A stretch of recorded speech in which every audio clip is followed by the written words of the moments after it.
আমরা এই 5 জন, সেই সঙ্গে আমাদের জিএস বর্তমান রামচন্দ্র আচার্য, আমরা শপথ নিয়েছিলাম যে তৃণমূলের এই দুর্নীতির প্রতিবাদে সাহারা অঞ্চলে আমাদের বাঁধের সে পাশে আর এ পাশে মিলে 17টা বুথ ছিল। আমরা 17-0 করতে পারলে আমরা ঠাকুরের কাছে, বুড়া মহাদেবের কাছে মানসিক করেছিলাম যে মাথার চুল আমরা নেব। আমরা 17-0 করেছি। এই সাহারা অঞ্চল থেকে 3000-এর মতো প্লাস আমরা বিজেপিকে লিড দিয়েছি। আমরা দীর্ঘ 13-14 বছর বিরোধী রাজনীতি করেছি। আমাদের উপরও অযথা অহেতুক অনেক মিথ্যা কেস, মার্ডার কেস দিয়েছে। আমাদের পরিবারের সাথে, আমাদের সাথে 1 বছর 2 বছর মিল হয়নি, আমরা দেখা করতে পারিনি, প্রায় ঘর ছাড়া ছিলাম।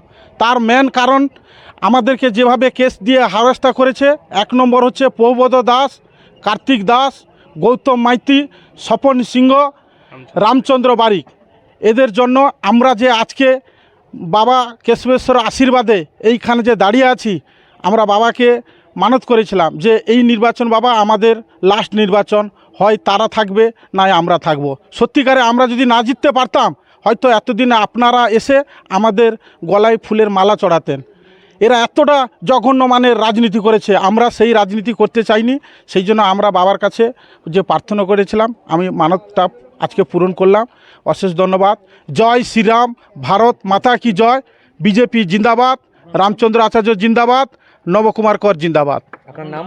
নিতাই কর, শক্তি কেন্দ্রের প্রমুখ, সাহারা 3।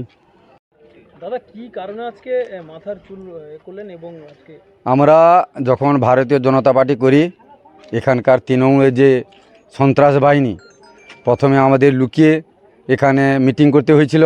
তারপরে পরপর আমাদের মিথ্যা কেস দিয়ে আমাদের প্রায় 30-35টাখানে মিথ্যা কেস দিয়েছে, মার্ডার কেস দিয়েছে, অ্যাটেম্প টু মার্ডার কেস দিয়েছে, শ্লীলতাহানি দিয়েছে।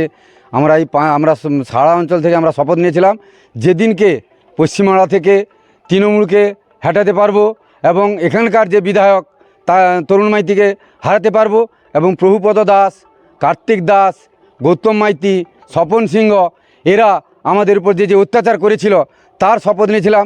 এই জিতার পরে আমরা মাথায় মহাদেবের কাছে চুল দেবো বলে মানত করেছিলাম। আজকে তার সাফল্য হয়েছে।